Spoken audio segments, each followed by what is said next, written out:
It is a digital initiative by Directorate of School Education, Germany. Let me introduce myself. I am Puneet Tukral, working as senior lecturer in physics. हम जो यहाँ पर अपना chapter start करने वाले हैं, that is the second chapter of our 12th class, वो है करंट इलेक्ट्रिसिटी। इससे पहले आपने फर्स्ट चैप्टर में चार्जेस के बारे में पढ़ा कि चार्ज एक इंट्रिंसिक प्रॉपर्टी होती है किसी भी एक मटेरियल की। दो तरह के चार्जेस होते हैं, positive and negative. Like charges repel करते हैं और अनलाइक चार्जेस अट्रैक्ट करते हैं। उसके बाद आपने इलेक्ट्रिक फील्ड के बारे में पढ़ा, पोटेंशियल के बारे में पढ़ा।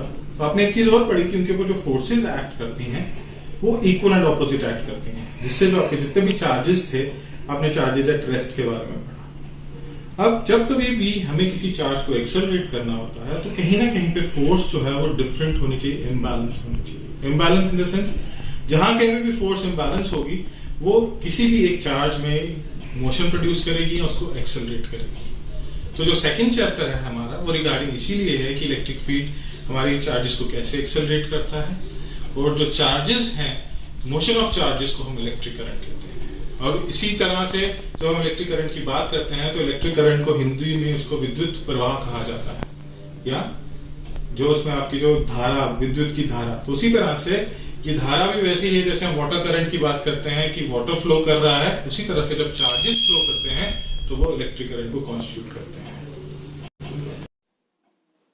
Students, we'll start our chapter number 2 today. As I have already discussed कि इस चैप्टर में हम पढ़ेंगे कि जो चार्जेस हैं वो मोशन में होंगे। तो second number chapter is our current electricity of our high secondary part 2. After going through this video, you will going to understand what is electric current, charge carriers, conventional current and drift velocity. सबसे पहले हम electric current की बात करेंगे। Electric current क्या होती है? Electric current हम जब बोलते हैं तो करंट इज फ्लोइंग, उसी तरह से अगर हम इसको हिंदी में अनुवाद करें या हिंदी में इसको समझने की कोशिश करें, हम इसको बोलते हैं विद्युत का प्रवाह। तो अगर आप सोचें कि अगर आपने एक नल टैप ओपन करा है और वहाँ से आपका वाटर जो है वो फ्लो कर रहा है, तो वहाँ से क्या current of water is flowing. Similarly जब हमारे पास चार्जेस मूव करते हैं तो वो जो फ्लो करते हैं उसको हम बोलते हैं electric current. Motion of your charges is called as your electric current. अगर आप एक बड़ी सी एक पाइप लेते हैं और उसका एक बहुत बड़ा सा एरिया ऑफ क्रॉस सेक्शन है, तो जितना वाटर उसमें से ज़्यादा निकलेगा इन ए गिवन टाइम और इन ए गिवन सेकेंड, तो हम कहते हैं the water current is very fast. तो सिमिलर टू दैट, जितने ज़्यादा चार्जेस आपके किसी भी एक क्रॉस सेक्शन से पास ऑन होते हैं in a given 1 second is called as your electric current. इससे पहले आपने जब अपना फर्स्ट चैप्टर पढ़ा उसमें आपने देखा कि जब कभी भी कोई इलेक्ट्रिक फील्ड अप्लाई किया जाता है तो वहाँ पर जितने भी आपकी जो फोर्स लगती है, अगर वो फोर्स सब जगह से बैलेंस है तो हमारा जो चार्ज है वो एक जगह पे स्टैग्नेंट रहता है, रेस्ट पे रहता है। लेकिन अगर वही फोर्स इम्बैलेंस हो जाए तो जो एक एक्सेलेरेशन जो होती है वो प्रोड्यूस होती है। तो वो एक्सेलेरेशन कैसे प्रोड्यूस होती है, हमारी करंट कैसे फ्लो करती है, सबसे पहले हम उसकी एक डेफिनेशन पढ़ेंगे। इलेक्ट्रिक करंट की डेफिनेशन होती क्या है। तो यहाँ पर मैंने एक डेफिनेशन लिखा है आपके लिए इलेक्ट्रिक करंट का। The electric current is defined as the charge Q flowing through any section of conductor in 1 second. तो अब इससे पहले मैंने आपको बोला कि जिस तरह से वाटर फ्लो करता है, वाटर करंट हम बोलते हैं ज़्यादा है, ज़्यादा पानी है, ज़्यादा एरिया ऑफ क्रॉस सेक्शन है, उसी तरह से जितने नंबर ऑफ चार्जेस आपके जब फ्लो करते हैं across any cross section in a given interval of time for 1 second, for 1 minute, for 1 hour, it all depends, तो हम बोलते हैं कि इलेक्ट्रिक करंट जो है वो फ्लो कर रहा है। तो अगर जब हम इसकी मैथमेटिकल फॉर्म लिखें, mathematical form is I is equal to Q by T. I is the symbol for your electric current और Q इज द चार्ज। तो मैंने लिखा है the flow of charge is steady. Steady कहने का मतलब यह है कि ना तो आपका चार्ज बढ़ रहा है ना कम हो रहा है। At a given instant you have a fixed amount of charge flowing for a fixed amount of time t, यहाँ पर मैंने लिखा है। उसके बाद आपने अपने फर्स्ट चैप्टर में क्वांटाइजेशन के बारे में पढ़ा था कि चार्ज जो होता है, कि मालूम है क्वांटाइजेशन ऑफ चार्ज की जो एक्सप्रेशन होती है Q is equal to NE के बराबर होता है, where N is the number of electrons and E is the charge on electron. अभी जब हमने यहाँ पे इलेक्ट्रॉन्स की बात करी, जब हमने बोला कि इलेक्ट्रॉन्स फ्लो कर रहे हैं, तो यहाँ पर हम एक कंडक्टर की बात कर रहे हैं। तो कंडक्टर में जब कभी भी आपके इलेक्ट्रॉन्स फ्लो करेंगे even given in a given interval of time is called as your electric current. और अगर हमें इंस्टेंटेनियस वैल्यू ऑफ करंट निकालनी है, एट ए गिवन इंस्टेंट निकालना है कि करंट कितनी फ्लो कर रही है, कितना चार्ज फ्लो कर रहा है, तो उसको हमने dq/dt से रिप्रेजेंट किया है। और मैंने यहाँ पे ब्रैकेट में लिखा है if the flow of charge varies with time. कहने का मतलब ये है कि आपका चार्ज जो है वो वेरी कर रहा है एट ए इंस्टेंट। आप चाहते हैं कि आपने conductor cross section, uniform cross section लिया है, यूनिफॉर्म करंट फ्लो कर रही है, लेकिन आप चाहते हैं कि at the given instant 5 seconds के अंदर कितने चार्ज फ्लो कर रहे हैं, 3 सेकेंड्स के अंदर कितने चार्ज फ्लो कर रहे हैं। तो यहाँ पे क्या आप देख रहे हैं, टाइम को वेरी कर रहे हैं और आप देख रहे हैं कि 10 चार्ज एक में जा रहा है या 5 चार्ज एक बार फ्लो कर रहा है। तो यहाँ पर आप चार्ज को भी वेरी कर रहे हैं। तो जब आप इन सबको वेरी कर रहे हैं तो हम चाहते हैं what will be the flow of current over there. तो जब भी फ्लो ऑफ करंट उसमें आता है तो ये जो इंस्टेंटेनियस करंट की वैल्यू होती है उसको हम dq/dt से रिप्रेजेंट करते हैं।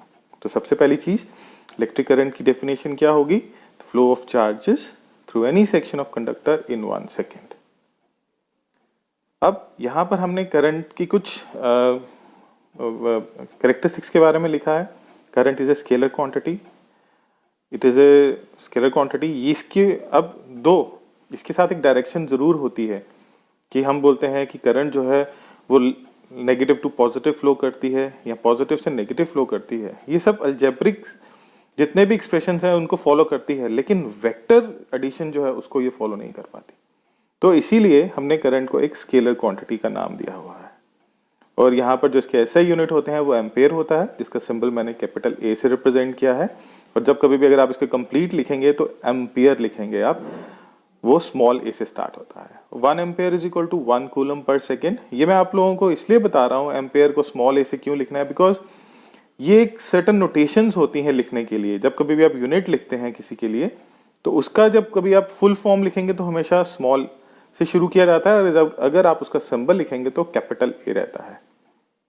Similarly 1 ampere is equal to 1 coulomb upon 1 second और 1 ampere is equal to 1 coulomb per second. तो इसका मतलब ये हुआ कि 1 एम्पियर करंट तब होती है जब 1 कूलम ऑफ चार्ज 1 सेकेंड के लिए फ्लो करता है। अब अगर हम बोलें कि 1 इलेक्ट्रॉन 1 सेकेंड के लिए फ्लो कर रहा है तो आपका वो फर्स्ट रिलेशनशिप जिसमें Q is equal to N E हमने सब्स्टिट्यूट किया था, एन ई अपॉन टी लिया था, तो 1 इलेक्ट्रॉन 1 सेकेंड में जब मूव करेगा तो वो 1 एम्पियर करंट हो जाएगी। सिमिलरली अगर 2 चार्जेस मूव करेंगे 1 सेकेंड के लिए तो 2 एम्पियर करंट हो जाएगी। So this is how we can explain कि जितने ज्यादा चार्जेस फ्लो करेंगे उतनी ज्यादा करंट होगी, जितने कम चार्जेस फ्लो करेंगे उतनी कम करंट होगी। अब ऐसे ही करते हैं, अगर आप 5 कूलम चार्ज ले लेते हैं और 5 सेकेंड के लिए लेते हैं तो 1 एम्पियर करंट है, और वही 5 कूलम चार्ज अगर 1 सेकेंड में जाता है तो 5 एम्पियर करंट है। तो वो वहां से हमारा यह क्लियर हो गया कि जितनी ज्यादा करंट जितना ज्यादा चार्जेस उतनी ज्यादा करंट। अब यहां पर मैंने एक आपके लिए एनिमेशन सा रखे हैं यहाँ पर आपको समझाने के लिए। तो यहाँ पर आप देखेंगे इलेक्ट्रॉन्स जो है वो एक यूनिफॉर्म मोशन में स्टेडली मूव कर रहे हैं। तो यहाँ से एक चीज याद रखिएगा कि जब कभी भी हम इलेक्ट्रॉन्स की बात करेंगे तो हम हमेशा मेटल्स की बात करेंगे। बाकी सब्सटेंसेस में, बाकी मटेरियल्स में से भी चार्जेस फ्लो करते हैं, वो भी हम आगे चार्ज कैरियर्स में पढ़ेंगे। लेकिन अभी आप ये जो यहाँ पे आप देख रहे हैं, जो आपका एक मेटल है, जो आपका इलेक्ट्रॉन है, वो कंटिन्यूसली पॉजिटिव के इर्द गिर्द घूमता हुआ आगे की तरफ जा रहा है। तो ये जो इलेक्ट्रॉन जो मूव कर रहा है in a given instant is how your electrons flow in a given metal. तो positive ion will never move, it will remain fix in a given metal. और नीचे वाले अगर आप 2 एनिमेशन देखेंगे वहां पर +q लिखा है और वेलोसिटी लिखी है मैंने, तो it will move toward the negative terminal, तो ये याद आएगा। और नीचे वाला जो ब्लू वाले जो आपके इलेक्ट्रॉन्स हैं जो मूव कर रहे हैं, या नेगेटिव चार्जेस जो मूव कर रहे हैं, they will move from negative to positive, but direction मैंने पॉजिटिव से नेगेटिव तक रखी हुई है। So this is how your electrons are moving, your charges are moving for the constitute एक इलेक्ट्रिक करंट। तो इलेक्ट्रिक करंट, और ए आप देखेंगे उसमें एरिया ऑफ क्रॉस सेक्शन देके रखा है मैंने, तो A represents your area of cross section. तो जितनी ज्यादा करंट आपकी कितनी एरिया ऑफ क्रॉस सेक्शन से ट्रेवल करेगी उतनी ज्यादा आपकी करंट रहेगी, जितना ज्यादा आपके इलेक्ट्रॉन्स मूव करेंगे उतनी ज्यादा आपकी करंट रहेगी। आई होप ये एनिमेशन आपको बिल्कुल क्लियर करेगी कि इलेक्ट्रॉन्स किस तरह से फ्लो करते हैं इन ए गिवन कंडक्टर। अब द सेकेंड थिंग जो हमने पढ़ना है, that is your type of electric current. हम जितनी भी चीज़ें पढ़ेंगे इसको मैंने कोशिश करा है कि आप लोग इसको एक एनिमेशन से भी समझ पाएँ, ताकि आपको मैक्सिमम से मैक्सिमम जो है कंसेप्ट क्लियर हो पाए कि करंट क्या होती है और कितनी तरह की होती है। अगर हम बात करें टाइप्स ऑफ इलेक्ट्रिक करंट, तो करंट मैंने यहाँ पे दो तरह की रखी है, एक डायरेक्ट करंट और ऑल्टरनेटिंग करंट। तो डायरेक्ट करंट वो होती है जो टाइम के साथ बिल्कुल वेरी नहीं करती, it does not very with time, it remain constant. मतलब कि अगर आपने 5 से शुरू किया तो 5 ही कांस्टेंट रहेगी थ्रू आउट, ये कभी भी चेंज नहीं होगी। उसी तरह से alternating current, current whose magnitude changes continuously and direction periodically with time. तो करंट जिसका मैग्नीट्यूड कंटिन्यूसली चेंज हो रहा है और direction periodically with time change हो रही है। ये सब चीज़ें हमने अपनी 10th क्लास में भी पढ़ी हैं और हम पढ़ते आए हैं कि करंट जो होती है वो दो तरह की होती है, डायरेक्ट करंट, ऑल्टरनेटिंग करंट, और जिसका मैग्नीट्यूड चेंज होता है और डायरेक्शन चेंज होती है उसको हम ऑल्टरनेटिंग करंट कहते हैं, और जिसका मैग्नीट्यूड चेंज नहीं होता, जो बिल्कुल कांस्टेंट मूव करती है, उसको हम डायरेक्ट करंट करते हैं। अब यहाँ पर आप देखिए दो एनिमेशंस मैंने इकट्ठे रखे हैं आपके लिए। अभी हम ग्राफिकल रिप्रेजेंटेशन पे नहीं जाएंगे, अभी हम सिर्फ डायरेक्ट करंट और ऑल्टरनेटिंग करंट की तरफ ध्यान देंगे। तो अब देखिए वहाँ पर डायरेक्ट करंट के केस में मैंने एक सेल को रखा है, प्लस और नेगेटिव है, और आप देखेंगे जो इलेक्ट्रॉन्स हैं वो नेगेटिव से पॉजिटिव की तरफ जा रहे हैं हमारे, और कंटिन्यूसली मूव कर रहे हैं। They are not stopping anywhere, they are moving continuously और स्टेडली मूव कर रहे हैं। They are not changing their direction, they are moving continuously. Similarly alternating current का सिंबल आप देख पा रहे हैं वहां पे, ये सिंबल्स भी आपने ऑलरेडी, अगर आपको जानकारी नहीं है तो ये सिंबल देख लीजिए। ऑल्टरनेटिंग करंट का सिंबल ब्लू में है और वेवी टाइप दिया गया है। तो आप देखेंगे कि जब आपका ऑल्टरनेटिंग करंट का जो सिंबल है, जो आपके उसमें इलेक्ट्रॉन जो रेड कलर में मूव कर रहे हैं, पहले वो नीचे से ऊपर की तरफ जा रहे हैं, मोमेंटरली स्टॉप होते हैं और फिर वो ऊपर से नीचे की तरफ। तो इसका मतलब ये हुआ कि इसका जो डायरेक्शन है वो पीरियोडिकली चेंज होता है फॉर ए मोमेंट, और जो मैग्नीट्यूड है वो कंटिन्यूसली वेरी कर रहा है। तो इसको, इन्हीं दोनों चीज़ों को हम एक ग्राफ से रिप्रेजेंट कर सकते हैं। आप देखेंगे पहला वाला ग्राफ जिसमें आपकी बिल्कुल एक स्ट्रेट लाइन बनती आ रही है parallel to your time axis, तो उसमें आप देखेंगे कि जो आपकी करंट है वो कंटिन्यूस और स्टेडली फ्लो कर रही है, there is no change. Such type of current is called as your direct current. और जब कभी भी आपको कभी ग्राफ ड्रॉ करने के लिए बोला जाए डायरेक्ट करंट के लिए कि डायरेक्ट करंट का ग्राफ कैसा होता है, तो हम उसको ऐसे रिप्रेजेंट कर सकते हैं कि ये एक स्ट्रेट लाइन होता है parallel to your time axis. अब हम अपना फोकस जो है वो ऑल्टरनेटिंग करंट की ग्राफ की तरफ लेते हैं। तो ऑल्टरनेटिंग करंट के ग्राफ को समझने से पहले हम जो येलो कलर की जो एक लाइन है आप नीचे देख रहे हैं, कंडक्टर टाइप का जो मैंने बनाया हुआ है, उसमें आप देखेंगे कि इलेक्ट्रॉन्स पहले, कोई भी आप साइड ले लीजिए, लेफ्ट टू राइट या राइट टू लेफ्ट। पहले हम लेफ्ट टू राइट की बात करते हैं। आप देखिए लेफ्ट टू राइट क्या है, मोमेंटरली स्टॉप हुआ और फिर राइट टू लेफ्ट मूव करना शुरू कर दिया। तो इसका मैग्नीट्यूड कंटिन्यूसली वेरी कर रहा है और डायरेक्शन पीरियोडिकली, वो जो मोमेंटरली स्टॉप है। तो अब हम उसी येलो कलर के इलेक्ट्रॉन को ब्लू कलर के ग्राफ में समझने की कोशिश करते हैं। We started with a zero, वहां से आप देखेंगे तो वहां पर जो आपका इलेक्ट्रॉन है जीरो से स्टार्ट हो रहा है, एक पीक लेता है, फिर कम होता है, मोमेंटरली स्टॉप होके उल्टी डायरेक्शन में मूव करना शुरू कर देता है। तो यही चीज आपके ऊपर वाले ऑल्टरनेटिंग करंट की एनिमेशन में चल रही है। It moves, then it stops and come back. पहले ये ऊपर की तरफ जा रहा है, मोमेंटली स्टॉप हो रहा है और फिर वापस की तरफ। तो इसका जो डायरेक्शन है वो कंटिन्यूसली चेंज हो रहा है, विद कंटिन्यूसली नहीं, पीरियोडिकली चेंज हो रहा है, और जो इसका मैग्नीट्यूड है वो कंटिन्यूसली वेरी कर रहा है। तो direct current is on your left side of your screen. जो आप देख रहे हैं एक सेल से जो आपके इलेक्ट्रॉन्स जो है मूव कर रहे हैं, और जो इसका ग्राफ है वो बिल्कुल एक स्ट्रेट लाइन है। और जो ऑल्टरनेटिंग करंट है वो आपका मैग्नीट्यूड जो है उसका वेरी कंटिन्यूसली हो रहा है और डायरेक्शन जो है वो पीरियोडिकली चेंज हो रही है, और उसको हमने एक ग्राफ से भी रिप्रेजेंट किया है यहाँ पर। I hope this much is clear to you. अब जो इम्पोर्टेंट चीज़ जो आती है समझने के लिए, चार्ज कैरियर्स। अब ये चार्ज कैरियर्स क्या होते हैं? हमने जब अपनी सबसे पहली डेफिनेशन पढ़ी तो हमने उसमें पढ़ा कि विद्युत का प्रवाह, करंट फ्लो तब करती है जब चार्जेस मूव करते हैं। अब चार्जेस मूव कैसे करते हैं? तो उनको कोई कैरी करता है या वो डिफरेंट टाइप ऑफ मटेरियल्स में डिफरेंट टाइप के होते हैं जिससे वो कॉन्स्टिट्यूट करते हैं इलेक्ट्रिक करंट को। तो सबसे पहले हम बात करेंगे कि चार्ज कैरियर्स कितनी तरह के होते हैं और किस किस में किस तरह के चार्ज कैरियर्स होते हैं। सबसे पहले हम सॉलिड्स की बात करते हैं। तो सॉलिड्स में आप देखिए, these are free electrons in case of conductors. तो मैंने जब आपको पहली एनिमेशन दिखाई थी तो मैंने आपको बोला था कि ये जो क्रॉस सेक्शन है जो मैंने बनाया है जिसमें आपका इलेक्ट्रॉन एक पॉजिटिव आयन के इर्द गिर्द मूव कर रहा है कंटिन्यूसली, वो आपका इलेक्ट्रॉन है और वो कंडक्टर है। तो free electrons in case of solids, no charge carriers in case of insulators. Insulator की डेफिनेशन हमें स्टार्टिंग से पढ़ते हुए आते हैं कि वो होते हैं जो कभी भी इलेक्ट्रिसिटी कंडक्ट नहीं करते। और एक नई टर्म आपके लिए यहाँ पे मैं बोलूँगा, free electrons and holes in case of semiconductors. Semiconductors are those materials जिनकी कंडक्टिविटी कंडक्टर्स और इंसुलेटर्स के बीच में लाई करती है। अगर तो ज़्यादा फ्री इलेक्ट्रॉन्स अवेलेबल हैं तो वो एज ए कंडक्टर काम करना शुरू कर देता है, और अगर कोई भी फ्री इलेक्ट्रॉन अवेलेबल नहीं है तो वो एज ए इंसुलेटर की तरह काम करता है।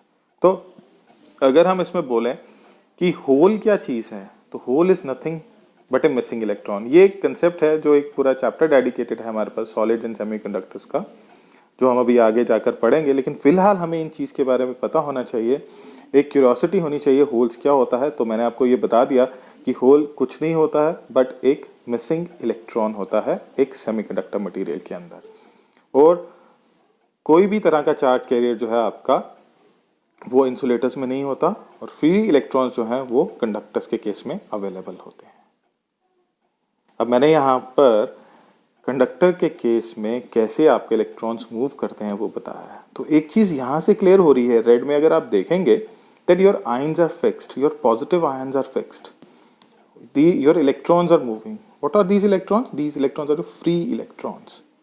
ये जो फ्री इलेक्ट्रॉन्स हैं जो कंडक्टर्स में अवेलेबल होते हैं, ये फ्रीली मूव करते हैं और यही नेगेटिव से पॉजिटिव की तरफ जाते हैं और कॉन्स्टिट्यूट करते हैं इलेक्ट्रिक करंट को।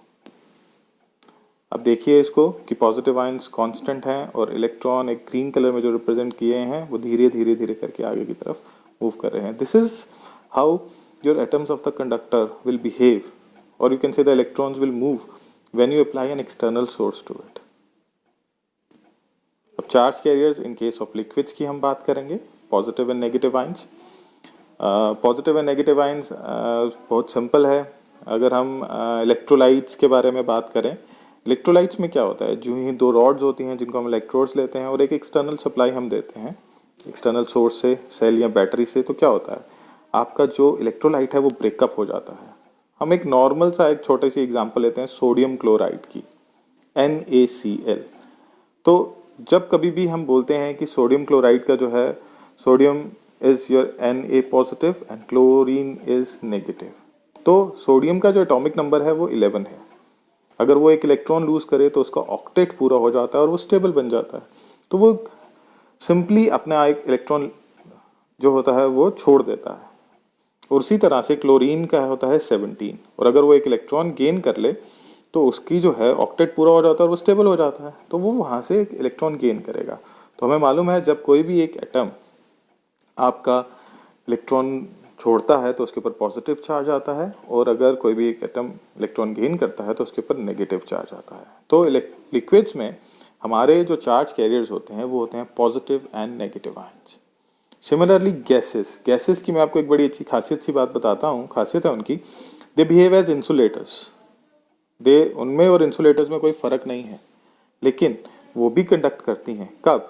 अगर हम एक कंडीशन अचीव कर लें at low pressure and high temperature, जो मैंने यहाँ नीचे ब्रैकेट में लिखा हुआ है, at low pressure and high temperature your gases will conduct and the charge carriers are positive ions and electrons. तो एक चीज़ याद रखिएगा, in some books you will going to find that कि आयंस जो हैं वो फ्लो करते हैं हमारे गैसेस में for the conduct of electricity, but अब पॉजिटिव आयंस एंड इलेक्ट्रॉन्स भी लिखेंगे वो भी कोई गलत नहीं है। Different books have written different things over there. तो आपको इसमें याद रखना है कि पॉजिटिव आयंस और यू कैन से और and negative ions, but I would rather say positive ions and electrons will conduct in your gases, but the condition is at low pressure and high potential. Low pressure और high potential में क्या होता है, ionization of gases will take place. उसी तरह से अभी charge carriers हमने बताए, तो चार्ज कैरियर्स तो आपने देखा इसमें कि सॉलिड्स के केस में इलेक्ट्रॉन्स हैं, सेमीकंडक्टर्स में इलेक्ट्रॉन्स एंड होल्स हैं, लिक्विड्स के केस में पॉजिटिव एंड नेगेटिव आयंस हैं, और गैसेस के केस में पॉजिटिव आयंस एंड इलेक्ट्रॉन्स हैं। But the condition is there that at low pressure and high potential. अब बात आई कि करंट फ्लो कैसे करती है, करंट का डायरेक्शन क्या है। अभी हमने जब बोला कि करंट एक स्केलर क्वांटिटी है, तो उसमें डायरेक्शन जब हम बोलते हैं तो बोलते हैं कि उसमें जो है जिसके साथ डायरेक्शन होती है वो वेक्टर होता है। बट यहाँ पर करंट हमारी एक स्केलर क्वांटिटी है और करंट फ्लो कैसे करती है उसके बारे में हम जानेंगे। By convention the direction of flow of current is taken to be direction of flow of positive charge. कहने का मतलब ये है कि हम कन्वेंशन ये लेके चलते हैं कि जो करंट है वो पॉजिटिव चार्ज का फ्लो है, ना कि इलेक्ट्रॉन्स का। It is called conventional current because in the beginning it was thought that the current is due to positive charges. तो पहले ये कन्वेंशनल करंट, ये कन्वेंशन पहले बना दी गई कि जो करंट फ्लो करती है वो आपके पॉजिटिव चार्जेस की वजह से फ्लो करती है, नेगेटिव चार्जेस की वजह से फ्लो नहीं करती, इलेक्ट्रॉन्स की वजह से फ्लो नहीं करती। तो ये कन्वेंशन आ गया था कि कन्वेंशनल करंट जो है वो हमारी पॉजिटिव चार्ज की वजह से होती है। तो हम जब कभी भी कोई एक इलेक्ट्रिकल सर्किट में करंट का फ्लो की जब बात करते हैं तो हम बोलते हैं कि जो करंट है वो पॉजिटिव चार्ज की डायरेक्शन देगी, तो इलेक्ट्रॉन्स तो उसके ऑपोजिट चलेंगे। तो यही आ जाता है नीचे, the direction of flow of currents is opposite to the conventional current. अब थोड़ा सा कंफ्यूजिंग सा लगता है, कन्वेंशन हमें पॉजिटिव से नेगेटिव लेनी है या नेगेटिव से पॉजिटिव लेनी है। जब कभी भी हम कोई एक सर्किट सॉल्व करें या जब कभी भी हम कोई एक डायरेक्शन ले करंट की, तो उसमें हम ये देख लें कि हम पॉजिटिव चार्ज किस तरफ फ्लो कर रहा है और नेगेटिव चार्ज किस तरफ फ्लो कर रहा है, तो उसी हिसाब से हम अपने कन्वेंशन बना सकते हैं। बट जब हम कन्वेंशन की बात करते हैं तो convention is for your solving purpose for your certain numericals और certain directions of a given current. अभी आपको ये क्लियर हो जाएगा नेक्स्ट स्लाइड में कि आपकी करंट कैसे फ्लो करती है। देखिए जरा, अगर आप एनिमेशन छोड़ें और ऊपर डायग्राम की तरफ ध्यान दें तो एक सोर्स है, बैटरी सेल लगा हुआ है, पॉजिटिव एंड नेगेटिव है, और कन्वेंशनल करंट कहाँ से जानी चाहिए, फ्लो ऑफ पॉजिटिव चार्जेस। तो वो पॉजिटिव से नेगेटिव है जो हमने एरो से रिप्रेजेंट की है ऊपर की तरफ। और जो फ्री इलेक्ट्रॉन्स हैं, इलेक्ट्रॉन्स किस तरफ जाने चाहिए, फ्रॉम नेगेटिव टू पॉजिटिव। तो इलेक्ट्रॉनिक करंट जो है वो नेगेटिव से पॉजिटिव फ्लो करती है। तो conventional current is from A to B and your electronic current is from B to A. तो ये है हमारी flow of direction of current का। अब नीचे एनिमेशन मैंने दिया है, तो जिस कलर का एरो है, अगर आप ब्लू कलर का एरो देख रहे हैं तो वो इलेक्ट्रॉन फ्लो को रिप्रेजेंट कर रहा है। तो इलेक्ट्रॉन्स कहाँ से फ्लो कर रहे हैं, नेगेटिव टू पॉजिटिव। ऊपर वाली डायग्राम में हमारे बी से ए थे, तो यहाँ पे नेगेटिव से पॉजिटिव की तरफ फ्लो कर रहे हैं। और यहाँ पे डायरेक्ट करंट है, स्टेडी करंट, कोई चेंजेस नहीं है उसके मैग्नीट्यूड में, कोई चेंजेस नहीं है उसकी डायरेक्शन में। और जो कन्वेंशनल करंट है वो पॉजिटिव से नेगेटिव की तरफ। इसको आप एक बार फिर से देखिए, conventional current is from positive to negative and your electronic current is from negative to positive. और your conventional current flow is from positive to negative in your animation and your electron flow is from negative to positive। तो जो current flow है वो हमारा negative से positive रहेगा electron flow के लिए, और जो कन्वेंशनल करंट का जो फ्लो है वो रहेगा पॉजिटिव से नेगेटिव। तो by convention the current will always flow from positive to negative. अब ये एक बड़ा इंटरेस्टिंग सी चीज़ है जो आप देख रहे हैं यहाँ पे। तो मैंने यहाँ जो लिखा हुआ है कि random motion of electrons in a metal in the absence of electric field. अभी तक आप जितना भी आपने फ्लो देखा that was all in the presence of your electric field. जब आप इलेक्ट्रिक फील्ड लगाएंगे so there is certain imbalance of forces, कितने ज़्यादा चार्जेस हैं, कितने ज़्यादा करंट फ्लो कर रही है। तो जब कभी भी इम्बैलेंस होता है तो एक्सेलरेशन प्रोड्यूस होती है। अब आप देखेंगे कि ये जो random motion of electrons in a metal है in the absence of electric field, वो क्या है, इलेक्ट्रॉन्स रैंडमली मूव कर रहे हैं। तो अभी ये इलेक्ट्रॉन्स आ कहाँ से रहे हैं। अगर हम बात करें मेटल्स की, तो मेटल्स में हम बात करते हैं कि मेटल्स वो आते हैं जिनके वैलेंस शेल में 2 या 3 इलेक्ट्रॉन होते हैं, और ओवरऑल जो स्ट्रक्चर होता है आपका किसी भी एक मटेरियल का वो न्यूट्रल होता है। तो जब कभी भी आप कोई एक मेटल लेते हैं या कोई भी एक मटेरियल लेते हैं तो उसके जो वैलेंस इलेक्ट्रॉन्स हैं वो फ्री हो जाते हैं due to the energy possessed by, you can say that due to the temperature. The energy possessed by those electrons is called as your thermal energy and the electrons are called as your thermal electrons। तो ये thermal electrons का क्या मतलब हुआ? कहने का मतलब ये है कि जब force of attraction न्यूक्लियस और इलेक्ट्रॉन्स, वैलेंस इलेक्ट्रॉन्स, नॉट जिनका ऑक्टेट पूरा है वो नहीं, जो वैलेंस इलेक्ट्रॉन्स जो हैं उनके बीच में कम रहता है तो वो इजिली फ्री हो जाते हैं। हम थोड़ी सी भी अगर उनको एनर्जी दें at room temperature they will get free. और वो जो फ्री इलेक्ट्रॉन्स होते हैं वो रेंडमली मोशन में कंटिन्यूसली मूव करते रहते हैं आपके मेटल के अंदर। तो आप देख रहे हैं जैसे ऊपर वाली animation, electrons are moving randomly, they are colliding with each other, colliding with the walls of your metal and they are in a random motion. और ये जो रैंडम मोशन है आप देखेंगे डिफरेंट डिफरेंट डायरेक्शंस दिए हैं, since these are your thermal velocities so they have the direction. तो मैंने यहाँ पर एक ग्रीन कलर में जो एक आपका कंडक्टर बनाया है तो आप वहाँ देखेंगे जो इलेक्ट्रॉन्स हैं they are moving randomly here and there and they will also collide with each other। तो जब वो collide करेंगे they will exert some pressure on the walls of your metal or they will exert some pressure on each other। but अभी हम सिर्फ ये कह रहे हैं कि इलेक्ट्रॉन्स जनरेट कहाँ से हो रहे हैं, due to your thermal energy और you can say due to the temperature, जिससे ये फ्री रहते हैं। तो रैंडम मोशन जो है आपके जो आपका इलेक्ट्रॉन जो आपका एक मेटल है उसके अंदर ऑलरेडी बहुत सारे फ्री इलेक्ट्रॉन्स होते हैं। और जब कभी भी हम मेटल्स की बात करते हैं तो वहाँ में जो चार्ज कैरियर्स है वो इलेक्ट्रॉन्स ही रहेंगे और वो रैंडमली मूव करते रहते हैं here and there with certain velocities, those velocities are called as your thermal velocities. अब ये जो थर्मल वेलोसिटीज हैं अगर आप इनकी एवरेज लेंगे तो वो जीरो आएगी। जीरो क्यों आएगी? क्योंकि they are in a random motion. अगर एक अपवर्ड है एक डाउनवर्ड है, एक राइट है तो एक लेफ्ट है, तो उनकी डायरेक्शन आपस में कैंसिल हो जाते हैं या उनका मैग्नीट्यूड इस तरह से होता है, they will get cancelled with each other. तो थर्मल इलेक्ट्रॉन्स की जो आपकी थर्मल वेलोसिटी है वो हमेशा जीरो होती है। Average velocity is always equal to zero for your thermal electrons. अब यहाँ लिखा है due to thermal energy, thermal velocities of electron की हम बात करेंगे। Due to thermal energy available with free electrons, these are in continuous random state of motion. तब अपनी पिछली एनिमेशन को जरा अपने माइंड में रखिए, they are continuously in random state of motion. अब वो जब स्टेट ऑफ रैंडम मोशन में है तो they will exert pressure on each other and they will strike with the walls of your metal, with the walls of small cross section of your conductor.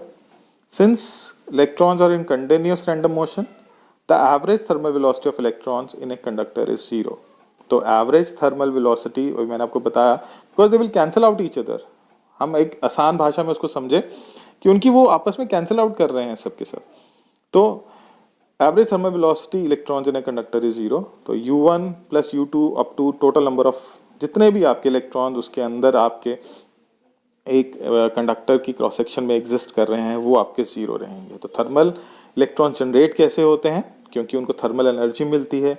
और जो valence electrons हैं, तो एक चीज़ हमेशा याद रखिएगा कि जो आपके वैलेंस इलेक्ट्रॉन्स हैं जो आपके आउटर शेल में रोटेट कर रहे हैं, मूव कर रहे हैं, दे विल गेट फ्री, जिनकी उनके साथ कूलम इंट्रैक्शन नहीं हो पाती है ज़्यादा पॉजिटिव आयंस के साथ, ठीक है। और जब वो इलेक्ट्रॉन लूज करते हैं तो वो पॉजिटिव आयन हो जाते हैं और वो जो पॉजिटिव आयन है वो एक जगह पे फिक्स रहते हैं, दे विल नेवर मूव। क्या चीज़ मूव करती है? आपकी सिर्फ मूव करती है फ्री इलेक्ट्रॉन्स। अब फ्री इलेक्ट्रॉन्स की तो आ गया, लेकिन हमें करंट चाहिए। अगर हम अपनी पहली वाली एनिमेशन में देखें, एक ऑर्डर्ड वे में जब आपका कोई भी इलेक्ट्रॉन पास करता है through a given cross section, तो through a given cross section अगर हमें इलेक्ट्रॉन्स को पास ऑन करना है तो क्या करना है? हमें एक एक्सटर्नल फील्ड को अप्लाई करना है। हम एक उसको सोर्स देंगे, हम उसको एक एक्सटर्नल सोर्स देंगे जिससे वो एक पर्टिकुलर डायरेक्शन में मूव करना शुरू करे। तो आप देखेंगे यहाँ पर एक डायग्राम लिया है जिसमें हमने कंडक्टर के लिए L लेंथ ली है, I is the current flowing from negative to positive is your electronic current, और अगर हम बोलेंगे कन्वेंशनल करंट तो वो पॉजिटिव से नेगेटिव। तो आपके जो इलेक्ट्रॉन्स हैं वो क्या होंगे? पॉजिटिव आयंस तो फिक्स हैं, they will start drifting towards the positive terminal. अब सिंपल सा फंडा, सिंपल सी हम चीज़ समझेंगे कि unlike charges attract each other. तो तो नेगेटिव जो है वो पॉजिटिव की तरफ जाएगा और पॉजिटिव जो है वो नेगेटिव की तरफ जाएगा। लेकिन जो पॉजिटिव है वो तो क्या है, आपके एक जगह पे फिक्स हैं, सो दे कैन नॉट मूव। लेकिन हम सिर्फ इलेक्ट्रॉन्स की बात करेंगे, फ्री इलेक्ट्रॉन्स जो अवेलेबल हैं हमारे किसी एक कंडक्टर में। तो ड्रिफ्ट वेलोसिटी को हम डिफाइन करेंगे। सबसे पहले ड्रिफ्ट वेलोसिटी होती क्या है? Drift velocity is defined as the velocity with which the free electrons are drifted towards the positive terminal of the battery under the action of the applied electric field। तो drift velocity clear हो गया यहाँ से आपको ये concept. कौन से electrons? Free electrons जो मैंने आपको बताया, वो इलेक्ट्रॉन्स जो मूव करते हैं, फ्री इलेक्ट्रॉन्स। कौन से फ्री इलेक्ट्रॉन्स? जो अपना ऑक्टेट शेल से फ्री हो जाते हैं ड्यू टू थर्मल एनर्जीज। उन थर्मल एनर्जीज को हमने चैनलाइज करना है, उनको हमने इन द एक्सटर्नल सर्किट में मूव करवाना है ताकि हम करंट को कॉन्स्टिट्यूट कर सके, करंट बना सकें। तो वो जो इलेक्ट्रॉन्स हैं जो मूव करते हैं towards the positive terminal of the battery are called as your drift velocity. So electrons is having two types of velocities. एक तो थर्मल वेलोसिटीज जो कोई in the absence of your electric field, in the absence of any external force, और दूसरी drift velocity जब आप उसको क्या करेंगे, जब आप उसको एक एक्सटर्नल सोर्स दे देंगे, जब आप उसको एक इलेक्ट्रिक फील्ड अप्लाई कर देंगे। तो जब वो रैंडमली मोशन में मूव कर रहे होते हैं तो वो कुछ ना कुछ पाथ ट्रेवल करते हैं आपके फ्री इलेक्ट्रॉन्स। रैंडमली मोशन में जब फ्री इलेक्ट्रॉन्स जब पाथ करते हैं before any colliding the collision और before reaching to a certain state is called as your mean free path. But अभी हमारा जो बेसिक मुद्दा, जो बेसिक कंसेप्ट है समझने का, वो है ड्रिफ्ट वेलोसिटी का। तो ड्रिफ्ट वेलोसिटी हमने ये दिमाग में अपने समझ के रखना है कि ड्रिफ्ट वेलोसिटी वो होती है जब हम एक एक्सटर्नल सोर्स अप्लाई करते हैं और यहाँ एक एक्सटर्नल इलेक्ट्रिक फील्ड अप्लाई करते हैं और उसके इन्फ्लुएंस में हमारे जो इलेक्ट्रॉन्स हैं वो positive terminal of the battery की तरफ मूव करना स्टार्ट करते हैं। So the velocity acquired by your free electrons is called as your drift velocity. अब देखिए यहाँ पर देख रहे हैं आप, पॉजिटिव टर्मिनल है टूवर्ड्स द लेफ्ट और नेगेटिव टर्मिनल है टुवर्ड्स द राइट। अब हम इलेक्ट्रॉनिक करंट की बात करेंगे। सबसे पहले electrons will flow from negative to positive, वो नेगेटिव से पॉजिटिव की तरफ जा रहे हैं। सो जब आपने एक्सटर्नल फील्ड अप्लाई किया, जब आपने एक सोर्स दिया उसको मूव करने के लिए, तो इलेक्ट्रॉन्स विल मूव। अब आप देखेंगे धीरे धीरे करके एक ब्लू कलर की लाइन जो है वो मूव कर रही है before colliding with the positive ions. जो ही पॉजिटिव आयन से कोलाइड करते हैं वो रिफ्लेक्ट हो जाती है वहां से। तो इलेक्ट्रॉन्स जो है they start to move, they start to get reflected. आप देखेंगे जब कोई भी आपका इलेक्ट्रॉन है वो पॉजिटिव आयन से रिफ्लेक्ट हो रहा है, उससे टकरा के दूर की तरफ जा रहा है, that is attracting towards the positive terminal towards the left. तो जो इलेक्ट्रिक फील्ड है वो आपके ग्रीन कलर का एरो है जो पॉजिटिव से नेगेटिव की तरफ जा रहा है, एक्सट्रीम डाउन में लगा हुआ है आपका।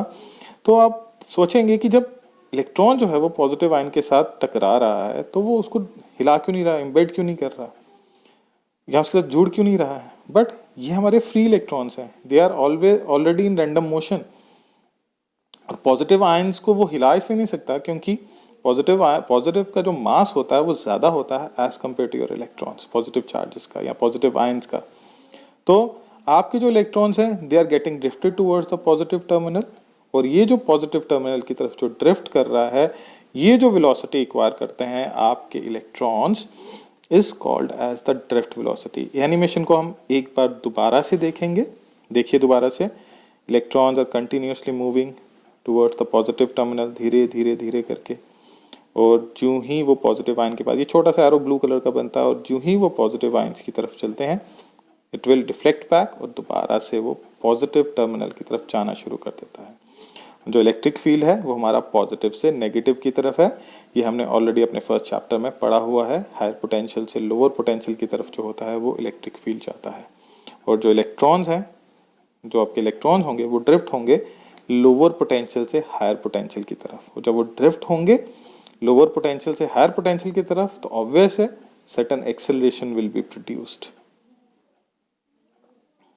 अब हमने अपना एक एक्सप्रेशन निकालना है ड्रिफ्ट वेलोसिटी का। तो अब देखिए मैंने एक छोटा सा कंडक्टर लिया है, पॉजिटिव और नेगेटिव आपको बिल्कुल क्लियर दिखेंगे इस कंडक्टर में, और जो इलेक्ट्रॉन्स हैं they are moving towards the positive terminal. Positive terminal की तरफ जा रहे हैं आपके इलेक्ट्रॉन्स। इलेक्ट्रिक फील्ड जो है वो पॉजिटिव से नेगेटिव की तरफ है, और L be the length of the conductor. अब जो फोर्स है, फोर्स जो है वो ई करके इलेक्ट्रॉन के ऊपर मैंने दी है, जो इलेक्ट्रिक फील्ड के साथ आपकी लगेगी। बट इलेक्ट्रॉन्स किस तरफ ड्रिफ्ट होंगे? इलेक्ट्रॉन्स ड्रिफ्ट होंगे आपके पॉजिटिव की तरफ, और जब वो पॉजिटिव टर्मिनल की तरफ ड्रिफ्ट होंगे, वो ड्रिफ्ट हो रहे हैं फ्रॉम लोअर पोटेंशियल से हायर पोटेंशियल। जब आपको लोअर पोटेंशियल से हायर पोटेंशियल की तरफ कोई चीज़ भेजनी है तो क्या होगा? उसको एक्सेलरेट करना पड़ेगा अगेंस्ट द इलेक्ट्रिक फील्ड। तो जब हमें एक्सेलरेट करना पड़ेगा अगेंस्ट द इलेक्ट्रिक फील्ड, तो उसके साथ जो वेलोसिटी एसोसिएट होगी, उस वेलोसिटी को हम बोलते हैं ड्रिफ्ट वेलोसिटी। और यहाँ पर मैंने एक्सप्रेशन के लिए आप देखिए, जो हमने सबसे पहले पढ़ा कि थर्मल एनर्जीज जो हैं, थर्मल वेलोसिटीज जो हैं acquired by your thermal energy is equal to 0 है। तो जब हम when some potential difference is set up across a conductor of length L, electric field is set up E is equal to V by L। ये first आ गया हमारे पास। और direction of electric field जो है, मैंने आपको पहले ही बोला, from higher potential to lower potential है, पॉजिटिव से नेगेटिव। अब उनको नेगेटिव से पॉजिटिव की तरफ जाना है तो एक एक्सेलरेशन प्रोड्यूस होगी। तो एक्सेलरेशन का एक्सप्रेशन यहाँ पर लिखा है -E/m। अब एक्सेलरेशन कैसे आई? Because force is equal to mass into acceleration होता है, और जो दोनों फोर्सेज जब दोनों बराबर होंगी तो तभी आपकी एक्सेलरेशन प्रोड्यूस हो पाएगी। तो यहाँ पर m से डिवाइड कर दिया हमने, और एक्सेलरेशन जो है E/m करके यहाँ पे हमने उसकी वैल्यू फाइंड आउट कर दी। अब under the influence of electric field, the electrons will collide with each other and acquire a velocity component opposite to the electric field। तो इलेक्ट्रिक फील्ड से क्या होगा? They will collide with each other, और वो acquire करेंगे opposite to the electric field, और वो जो एक्वायरिंग ऑफ वेलोसिटी कंपोनेंट है opposite to the electric field is called as your drift velocity. अब इसमें क्या है कि आप देखें, जब आपने वो एनिमेशन को देखा तो इलेक्ट्रॉन मूव कर रहा था थोड़ी देर के लिए। जब वो मूव कर रहा था, अभी वो किसी से कोलाइड नहीं किया, अभी वो एक्सेलरेट कर रहा है, ठीक है। ज्यों ही वो पॉजिटिव आयन के साथ एक्सेलरेट करता है, वो फिर से रिफ्लेक्ट हो जाता है और आगे की तरफ चलता है। तो वो जो टाइम है जिसमें आपका एक फ्री इलेक्ट्रॉन एक्सेलरेट करता है before undergoing a collision with positive ion, such time is called as your relaxation time. या आप ऐसा कह सकते हैं, it is the time taken by the electron between the two successive consecutive collisions. Successive collision मतलब दो electrons आपस में टकरा रहे हैं, उनके बीच में, फिर वो इलेक्ट्रॉन किसी और से टकरा रहा है, उसके बीच में वो जो सक्सेसिव टाइम रहेगा, that you can say the relaxation time. But हम ये बात कर रहे हैं कि अभी वो जो ही एक्सेलरेट होना शुरू कर रहा है, जो मैंने आपको लास्ट एनिमेशन में बताया कि छोटा सा एरो है, वो पॉजिटिव आयन से टकराने से पहले जो मूव कर रहा है, वो जो अंडरगो करेगा कोलिजन बिफोर, वो जो उसकी एक्सेलरेशन है, the short time which A free electron accelerates before it undergoes a collision with positive ion in the conductor is called as a relaxation time। तो relaxation time plays a very important role, क्योंकि अगर हम temperature बढ़ाएंगे तो हमारा relaxation time कम हो जाएगा। कम कैसे हो जाएगा? अभी जो आपका एक collision था, जो उसको पॉजिटिव आयन से टकराना था, उसको 5 सेकंड लगते थे, अज्यूम कर रहे हैं, और वही जब आप टेम्परेचर बढ़ाएंगे तो क्या होगा? उसको 3 सेकंड लगेंगे, तो वो जल्दी टकरा जाएगा। तो आपका जो रिलैक्सेशन टाइम है वो नेचर ऑफ मटेरियल पे डिपेंड करता है, टेम्परेचर पे डिपेंड करता है, और कंडक्टर कैसा है उस पर भी वो डिपेंड करेगा। तो रिलैक्सेशन टाइम एक बहुत इंपॉर्टेंट टर्म है जो हमारे को आगे बहुत हेल्प करेगी बहुत सारी चीज़ों को सीखने में। रिलैक्सेशन टाइम के बाद हम चलते हैं अपने ड्रिफ्ट वेलोसिटी के एक्सप्रेशन पर। तो यहाँ पर आप देखें, मैंने इक्वेशन ऑफ मोशन को यूज़ किया है, v is equal to u plus at। यहाँ पर v1 जो है that is the drift velocity acquired by the first electron, u1 is the first you can say the thermal velocity of your electron number 1, and tau1 is the relaxation time of your first electron। क्योंकि drift velocity की जब definition पढ़ी तो हमने देखा कि electrons are getting drifted towards the positive terminal. तो इसका मतलब जब हम सब इन वेलोसिटीज़ का एवरेज लेंगे तो हमें वो ड्रिफ्ट वेलोसिटी मिल जाएगी। तो सिमिलरली मैंने nth इलेक्ट्रॉन की भी वेलोसिटी लिखी है। ड्रिफ्ट वेलोसिटी आप समझ सकते हैं, जिसमें thermal velocity of n electrons है। तो average drift velocity is given by the sum of all the drift velocities of the individual electrons like your v1, v2 so on up to vn। तो expression हमारे पास drift velocity का आ गया v1 plus v2 और sum of all the velocities divided by the number of electrons in a given conductor। अब यहाँ पर जब हमने इन सबको एड अप किया और एक सिंपल मैथमेटिकल इक्वेशन या मैथमेटिकल यूज़ किया है, हमने यहाँ पे सिंपल मैथमेटिक्स यूज़ किया है कि u1 वाली टर्म्स को हमने एक साथ अलग से ऐड अप कर दिया और एक्सेलेरेशन के साथ जो टॉर्क था उन सबको अलग से ऐड अप कर दिया। तो u1 जितने भी थे या u वाली जितनी भी टर्म्स थी वो सब हमारी थर्मल वेलोसिटीज़ थी। तो थर्मल वेलोसिटीज़ उनकी एवरेज वैल्यू जो है वो 0 है, वो हमने अपने इस एक्सप्रेशन को डिराइव करने से पहले ही स्टार्टिंग में लिखा। और जो total number of relaxation times हैं जितने भी, उनको हमने टाउ से डिनोट कर दिया कि उनका जो है सबका रिलैक्सेशन टाइम जो है वो इक्वल है और उनको टाउ के बराबर लिख दिया। एवरेज निकाल के हमने उनकी टॉर्क की वैल्यू लिख दी। तो ड्रिफ्ट जो हमारी सम ऑफ थर्मल वेलोसिटीज़ होंगी वो सब की सब 0 हो जाएंगी और हमें सिर्फ जो एक्सप्रेशन मिलेगा वो मिलेगा एक्सेलरेशन और रिलैक्सेशन टाइम का। तो एक्सेलरेशन की वैल्यू जो है वो हमारे पास E/m है। E is the charge on electron, E is the strength of electric field, m is the mass of electron and torque is the relaxation time। So this is the expression of our drift velocity। तो drift velocity में आप देखेंगे कि relaxation time जो है वो बड़ा एक important रोल प्ले कर रहा है हमारे को drift velocity को करने के लिए। जैसे मैंने पहले बताया कि अगर हमारा रिलैक्सेशन टाइम कम हो जाता है तो कोलिजन का टाइम जो है वो भी कम हो जाएगा। अगर हमारा रिलैक्सेशन टाइम बढ़ जाता है तो वो भी बढ़ जाएगा। इन्वर्सली प्रोपोर्शनल तो है, डायरेक्टली प्रोपोर्शनल है, लेकिन ड्रिफ्ट वेलोसिटी कहने का मतलब यह है कि अगर 5 सेकंड लग रहे हैं पहले कोलाइड होने में, रिलैक्सेशन टाइम बढ़ रहा है, अब जो ही हम टेम्परेचर बढ़ाएंगे तो हमारा रिलैक्सेशन टाइम कम हो जाएगा। तो वाइस वर्सा उस चीज़ को हम ले सकते हैं।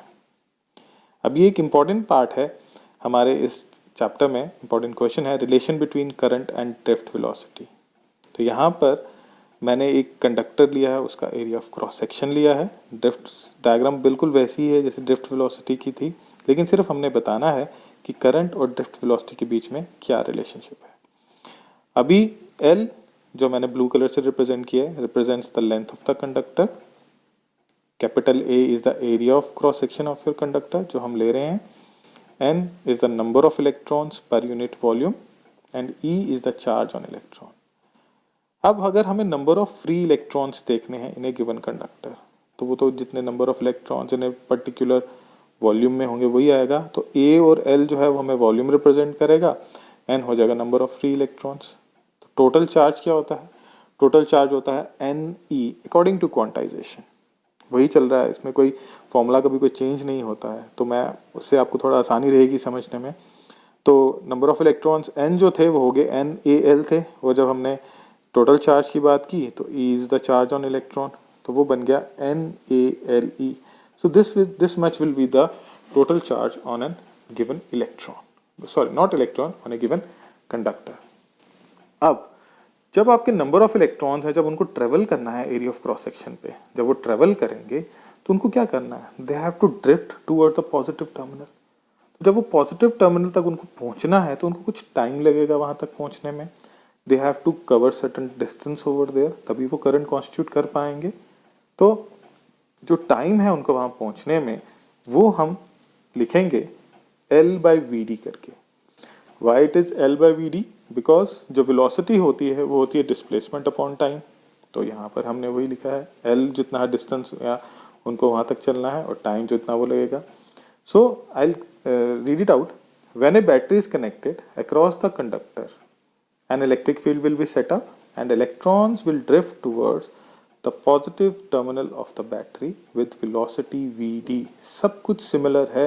अगर आपको पिछले वाले कंसेप्ट क्लियर हो गया है तो आप रिलेशन बिटवीन करंट और ड्रिफ्ट वेलोसिटी को बहुत आसानी से कर सकते हैं। सेम डायग्राम, सब कुछ वही है, सिर्फ आपको पता होना चाहिए नंबर ऑफ इलेक्ट्रॉन्स कितने होंगे उसके अंदर, टोटल चार्ज कितना होगा आपका कंडक्टर के ऊपर, और टाइम क्या है। तो टाइम मैंने लिखा है T is the time taken by the electron to cross the length of the conductor, तो T is equal to L/Vd। तो velocity is distance upon time, displacement upon time, तो यहाँ पे भी सिमिलर है। तो टाइम क्या हो जाएगा, L अपॉन वी डी, और हमें पता है that current is Q by T. तो चार्ज की वैल्यू हमने पीछे की निकाली है NaLe, N is the number of electrons per unit volume, A is the area of cross section, L is the length of your conductor, E is the total number of electrons, total charge required by it. L हो गया आपके पास distance इतना वो travel करेगा, Vd जा गया drift velocity, और L जो है they will all cancel it out, और हमारे पास रिलेशनशिप आ जाएगा NeAVd। सो यहाँ से एक चीज़ क्लियर होगी, जो करंट है वो आपकी ड्रिफ्ट वेलोसिटी पर डिपेंड करेगी। तो जो स्टार्टिंग में हमने पढ़ा कि जितनी ज़्यादा चार्जेस आएंगे उतनी ज़्यादा करंट फ्लो करेगी, जितने ज़्यादा चार्जेस आपके इन ए गिवन टाइम पीरियड यानी गिवन टाइम पास ऑन करेंगे उतनी ज़्यादा करंट हमारी फ्लो करेगी। आई होप आपको ये 3-4 चीज़ें अच्छी तरह से समझ आई होंगी जो आपने पढ़ा। इसमें हमने इलेक्ट्रिक करंट के बारे में पढ़ा, इलेक्ट्रिक करंट हमने देखा, फ्लो ऑफ चार्जेस, और जो फ्लो ऑफ चार्जेस हैं वो डिफरेंट मटेरियल्स में डिफरेंट हैं। और अगर हम मेटल्स की बात करें तो चार्जेस जो फ्लो करते हैं वो इलेक्ट्रॉन्स हैं जो फ्लो करते हैं वहाँ पर। तो मेटल्स के केस में इलेक्ट्रॉन, और वो कैसे ऑर्डरली फ्लो करते हैं, और उनके साथ अगर हम नॉर्मली कोई एक्सटर्नल फील्ड नहीं लगाते तो वो नॉर्मली जो आपके इलेक्ट्रॉन्स हैं वो थर्मल वेलोसिटी उनके साथ एसोसिएटेड होती है, और वो थर्मल वेलोसिटी कैंसिल आउट होती जाती है धीरे, नॉट धीरे धीरे, दे will cancel out because average velocity is 0। और ड्रिफ्ट वेलोसिटी क्या है, ड्रिफ्ट वेलोसिटी वो है जिससे आपके इलेक्ट्रॉन्स शिफ्ट होते हैं टुवर्ड्स द पॉजिटिव टर्मिनल। और उसके बाद हमने relationship between current and drift velocity पढ़ा। आई होप आपको ये सब अच्छी तरह से समझ आया होगा। आप एक बार इसको दोबारा से देखिए, अपनी बुक्स खोलिए, पढ़िए, अच्छी तरह से समझिए, और फिर आपसे दोबारा मुलाकात होगी। Thank you very much. Stay home and stay safe.